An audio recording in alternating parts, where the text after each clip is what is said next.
तुम उसे न खाओ, हालांकि जो चीजें उसने तुम्हारे लिए हराम ठहरा दी हैं वो एक एक करके बयान कर दी हैं।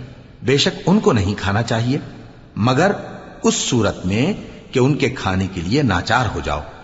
और बहुत से लोग बेसमझे बूझे अपने नफ्स की ख्वाहिशों से लोगों को बहका रहे हैं।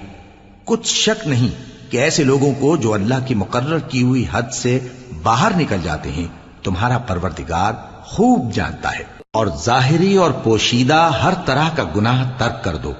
जो लोग गुनाह करते हैं वो अनकरीब अपने किए की सजा पाएंगे। और जिस चीज पर अल्लाह का नाम न लिया जाए उसे मत खाओ कि उसका खाना गुनाह है।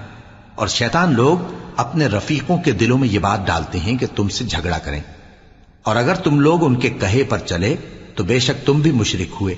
भला जो पहले मुर्दा था फिर हमने उसको जिंदा किया और उसके लिए रोशनी कर दी जिसके जरिए से वो